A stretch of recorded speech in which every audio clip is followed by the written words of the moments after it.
Practice set 3.2। तो practice set 3.2 के हमारे 5 क्वेश्चन जो है वो इसके फर्स्ट वीडियो में हो गए। अब हम पार्ट 2 ये सेकंड वीडियो में क्वेश्चन नंबर 6 ऑनवर्ड सॉल्व करने वाले हैं। तो चलिए 6 क्वेश्चन की तरफ हम बढ़ते हैं। 6 क्वेश्चन हमारा क्या है, find how many 3 digit natural number are divisible by 5।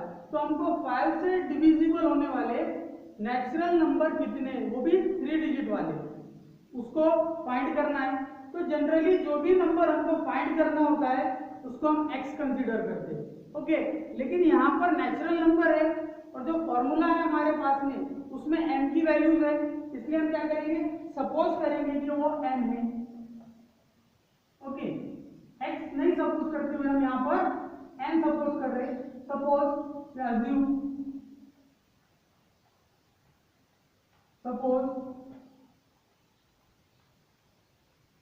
there are n natural numbers, there are n natural numbers divisible by 5। तो जो 5 से डिविजिबल 3 डिजिट नंबर है, sorry, suppose there are n natural number 3 digit natural number, sorry यहाँ पर 3 digit लगा देंगे हम। There are n 3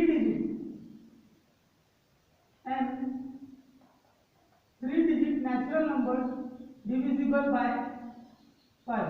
तो हमने n को सपोज किया कि n नंबर से, मतलब पता नहीं हमको कि टोटल नंबर्स कितने हैं, हमको कोई नंबर नहीं निकालना है, उनकी संख्या बतानी है। फॉर एग्जांपल अगर हमको 1 से लेके 100 तक नंबर्स निकालने हैं जो डिविजिबल बाय 5 है, ओके। तो पहला जो नंबर रहेगा वो आएगा 5, उसके बाद जो लास्ट नंबर आएगा वो आएगा 100, ओके। तो यहाँ 5 से लेके 100 तक जो 5 से डिविजिबल है, ऐसे टोटल नंबर की संख्या या टोटल नंबर निकालना है। जैसे 5 हो गया 1, उसके बाद 10 आएगा तो वो हो गया 2, उसके बाद 3 आएगा तो वो, सॉरी 15 आएगा तो वो हो गया 3। तो ऐसे टोटल नंबर्स हमको निकालने हैं जो 3 डिजिट नंबर्स हो और डिविजिबल बाय 5 हो। यहाँ पर क्या होगा, तो जो पहला नंबर है डिविजिबल बाय 5 तो वो रहेगा हमारा T1 या A, वो क्या रहेगा, वो रहेगा 100, क्योंकि 100 ये स्मॉलेस्ट 3 डिजिट नंबर है जो 5 से डिविजिबल है। और जो लास्ट नंबर आएगा 3 डिजिट वाला जो डिविजिबल रहेगा 5 से, वो आएगा 995। तो इसके बाद का जो नंबर आएगा वो जो 5 से डिविजिबल हो वो रहेगा 1000, लेकिन 1000 4 डिजिट है। हमको कंडीशन क्या देखिए क्वेश्चन में कि 3 डिजिट नेचुरल नंबर, तो 3 डिजिट वाला मैक्सिमम नेचुरल नंबर है 995 जो कि 5 से डिविजिबल है। तो ये हमारी लास्ट टर्म होगी, तो इसको हम कंसीडर करेंगे एज अ Tn। अब जो कॉमन डिफरेंस होता है D वो रहेगा 5, क्योंकि देखो पहला रहेगा 100, उसके बाद आएगा 105, उसके बाद 110, तो इनमें सब में 5 का कॉमन डिफरेंस रहेगा, क्योंकि पूरे के पूरे नंबर 5 से डिविजिबल है इसलिए, ठीक है। तो हमारे पास D की वैल्यू है, A की वैल्यू है, Tn की वैल्यू है, हमको n फाइंड करना है। तो हमारे पास फॉर्मूला क्या है, Tn is equal to n minus A plus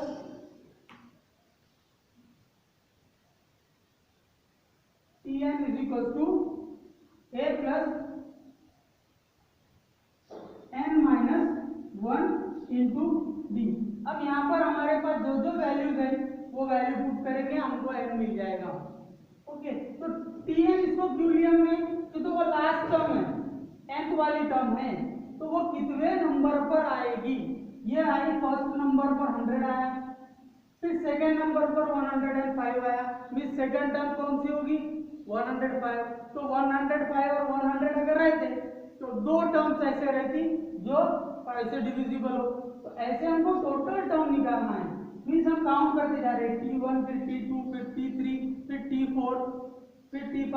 तो ऐसे 995 का नंबर कौन सा आएगा, इन सारे नंबर को अगर हम अरेंज करते जाएंगे तो 995 का नंबर कौन सा आएगा। तो वैसा तो बहुत डिफिकल्ट है हमारे लिए, हमको सारे के सारे नंबर्स लिखना पड़ेगा जो 5 से डिविजिबल है, फिर उनकी काउंटिंग करना पड़ेगा। तो हम ये फॉर्मूले से उसको इजीली निकाल सकते हैं। अब Tn की वैल्यू हमारे पास में वो रख दी हमने 995 इज इक्वल टू ए की वैल्यू हमारे पास है 100, ये भी प्लेस कर दिए। n-1d इसकी वैल्यू नहीं है तो इसको अभी एज इट इज रहने दो, d की वैल्यू है 5। अब इसको सॉल्व करते हैं, ये 100 इधर है प्लस वाला है, इधर आओ माइनस कर लो। 995 माइनस 100 इज इक्वल टू क्या होगा 5 इंटू n, ये हो गया 5n माइनस 5। अब इनका कैलकुलेशन हो जाएगा 895 is equal to 5n minus 5। अब वो माइनस 5 को भी हमने इधर ला लिए तो ये हो जाएगा 895 plus 5 is equal to 5n। अब ये दोनों की एडिशन करो, ये दोनों की एडिशन आ गई 900 और ये 5 को इधर ला लो एक ही स्टेप में, तो आ गया डिनोमिनेटर में, therefore n is equal to, अब क्या करेंगे हम 900 को 5 से डिवाइड करेंगे, तो 5 1 5, फिर 4 रिमेन रह गया, तो 0 ये 40, 5 8 40 और 0। तो ऐसे टोटल 180 नंबर्स है 3 डिजिट वाले जो 5 से डिविजिबल होते हैं। ठीक है, आई होप कि आपको समझ गया हो।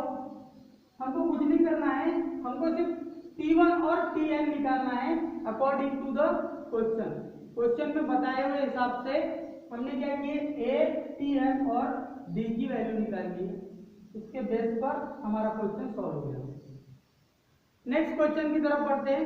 नेक्स्ट क्वेश्चन हमारा क्या है, 11, 8, 5 और 2 in this AP which term is number -151। हमको AP गिवन है, तो गिवन AP क्या है हमारा, क्वेश्चन नंबर 7।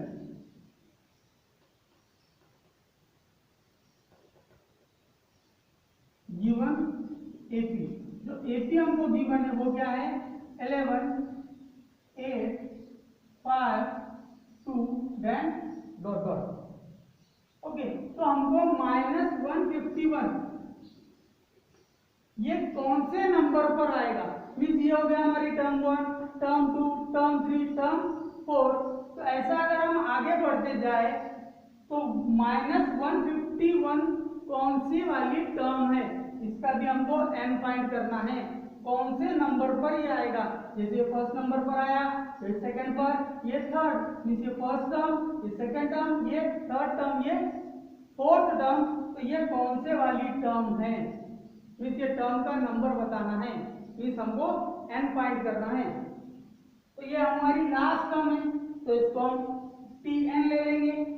तो पहले उससे बिफोर a की वैल्यू निकाल लो, तो a is equal to T1 is equal to 11, then T2 is equal to 8, इस पर से ही हमारा d निकल जाएगा, तो T3 T4 नहीं लिखे तो भी चलेगा, और जो Tn है वो है -151। ओके, अब क्या करना है, अब हमारा Tn हमारे पास है मेंशन, वो भी हमने लिख लिए। तो पहले d फाइंड कर लो क्योंकि इसमें d मेंशन नहीं है, तो d इज इक्वल टू क्या होगा T2 माइनस T1। अब T2 की वैल्यू पुट करेंगे हम 8 माइनस 11, d आ गया -3। अब फॉर्मूले में वैल्यू पुट करेंगे, Tn इज इक्वल टू क्या होता है a plus n minus 1 into d। अब Tn की वैल्यू हमारे पास है -151 इज इक्वल टू a की वैल्यू 11 प्लस n माइनस 1, इसकी वैल्यू नहीं है n माइनस 1 इंटू d की वैल्यू हमारे पास है -3। अब इसको सॉल्व करते,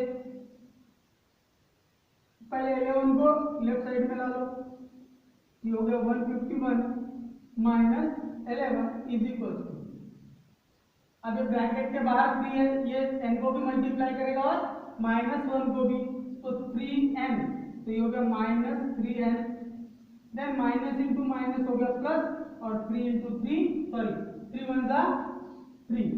अब ये दोनों की देखो, दोनों नेगेटिव नंबर है तो इनकी एडिशन होगी और बिगर नंबर का साइन लगाएंगे। 1 + 1 2, 1 + 5 6 एंड 1 162। अब देखो ये इधर 3 प्लस वाला है, हमने इधर लाए तो माइनस हो गया, is equal to -3 upon sorry -3 into n।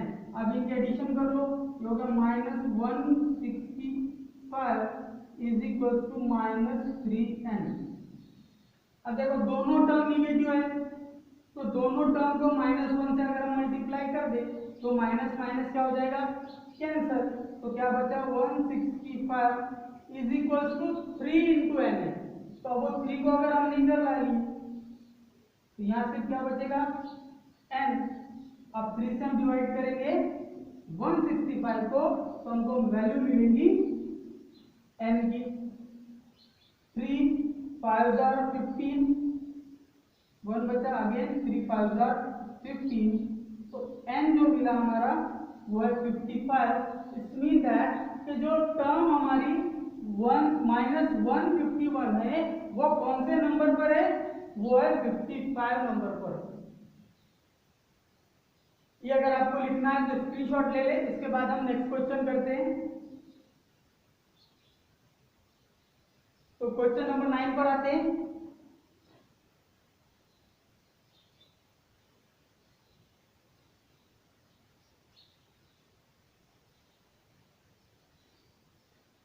Question number 9 क्या है, in a natural numbers from 10 to 250, 10 से लेके 250 तक जो नेचुरल नंबर्स है उनके बारे में हमको देखना है। Question number sorry question number 7 missing हो गया, ये 8 है और इधर हम 7 कर लेते हैं। ठीक है, तो क्वेश्चन नंबर 7 क्या है, the 11th term and 21st term of an AP are 16 and 29 respectively. तो अब हमको गिवन क्या है, हमको गिवन है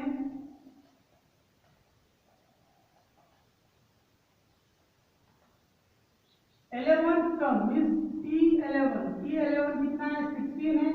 इसके बाद और क्या देंगे 21st टर्म मींस T21, ये कितना है, ये 29। ओके, ये हमको गिवन है। इसके बाद क्वेश्चन आगे क्या बताता है, then find the 41st term of that AP. हमको 41st टर्म हमको फाइंड करना है। ठीक है, तो अब हमारे पास जो इंफॉर्मेशन है, अब T41 ये हमको कैसे मिलेगा, तो T41 इज इक्वल टू क्या होगा a plus n minus 1d। तो n की वैल्यू हमारे पास यहाँ क्या है 41, तो 41 माइनस 1 मीन्स 40 इंटू डी। तो अब हमारे पास में a की भी वैल्यू नहीं है और d की भी वैल्यू नहीं है, तो हम क्या करेंगे, ये दोनों क्वेश्चन पर से a की और d की वैल्यू निकालेंगे और ये फॉर्मूले में पुट करेंगे, तब हमको जाके T41 मिलेगा। तो T11 इज इक्वल टू क्या होगा, T11 इज इक्वल टू होगा a plus n minus 1d, means 11 minus 1d means हो गया ये 10d। अब यहाँ पर क्या हो गया, इसकी वैल्यू हमारे पास में 16 is equal to a plus 10d। अब इसको प्रॉपर अरेंज करके लिखो जैसे हम लीनियर इक्वेशन को लिखते हैं, a plus 10d is equal to 16। इसको दे दिया हमने इक्वेशन नंबर 1। अब T29 है हमारे पास दूसरी टर्म, तो T29 इज इक्वल टू क्या होगा a प्लस 28d। अब इसकी वैल्यू पुट करो, इसकी वैल्यू है 29, सॉरी T21 है उसकी वैल्यू 29। तो T21 इज इक्वल टू क्या होगा a plus 20d, a plus 20d। तो यहाँ पर वैल्यू पुट किया हमने, तो 29 is equal to a plus 20d, a plus 20d। इसको भी लीनियर इक्वेशन के फॉर्म में अगर लिखते हैं तो a plus 20d is equal to 29, ये हो गया हमारा सेकंड इक्वेशन। अब देखो अगर हमने इसको सब्ट्रैक्ट कर दिया इक्वेशन फर्स्ट और सेकंड को, तो a कैंसिल हो जाएगा, सिर्फ d बचेगा और d की वैल्यू मिल जाएगी। d की वैल्यू जब हम किसी एक इक्वेशन में प्लेस करेंगे तो हमको फिर a की वैल्यू मिलेगी। तो क्या करेंगे, हम सब्ट्रैक्ट करेंगे, subtract equation first and second. First और सेकंड को सब्ट्रैक्ट करें, इसके वैल्यूज बिगर है इसलिए इसको ऊपर लिख लेंगे, a plus 20d is equal to 29 minus a plus 10d is equal to 16। Okay, तो a माइनस a हो गया 0, 20d माइनस 10d, तो ये कितना हो गया 10d, 10d is equal to, इधर सब्ट्रैक्शन किया गया 13, so d is equal to, अब 10 से हमने इक्वेशन को डिवाइड कर दिए तो आ गया 1.3। तो d की वैल्यू कितनी है हमारे पास 1.3। इसको प्लेस करेंगे हम कोई एक इक्वेशन में, तो d is equal to 1.3 in equation first. First में हम प्लेस कर रहे हैं 1.3 d की वैल्यू, तो a प्लस क्या हो जाएगा, a plus 10 into 1.3 is equal to 16। Okay, तो अब क्या हो गया, a की वैल्यू कितनी है, a की वैल्यू तो फाइंड करना है, 10 इंटू 1.3, ये हो जाएगा 13 is equal to 16। Therefore a is equal to 16 minus 13, so a is equal to 3। अब हमारे पास a की वैल्यू आ गई और d की वैल्यू हमारे पास में है। ये दोनों वैल्यू की बेसिस पे हम 41 टर्म, तो मीन्स 41st टर्म हम फाइंड करेंगे। तो क्या होगा, T41 is equal to a plus 40d, अब a की वैल्यू कितनी है, a की वैल्यू 3 है, प्लस d की वैल्यू कितनी है 40 इंटू डी की वैल्यू 1.3, तो ये कितना हो जाएगा 3 प्लस, पहले मल्टीप्लाई करेंगे, तो ये हो गया 0 से जब ये मल्टीप्लाई हो जाएगा तो इसको कंसीडर करो 13 और ये 4, 13 4 52, यहाँ पर 0 आएगा और पॉइंट भी वही रहेगा। ओके, तो T41 अभी कितना आ गया 55, और यहाँ पर हमारे पहले मैंने 6 क्वेश्चन करवाया, उसके बाद 8 हुआ और 7 वाला क्वेश्चन हमने अभी किए, तो ऐसे हमारे 6 7 8 3 क्वेश्चन ऐड हुए और इस एक्सरसाइज के 2 क्वेश्चन बाकी है जो कि हम नेक्स्ट वीडियो में देखेंगे। तब तक के लिए good bye, thank you very much for watching this video. और अगर आपको ये लिखना है तो टेक स्क्रीनशॉट।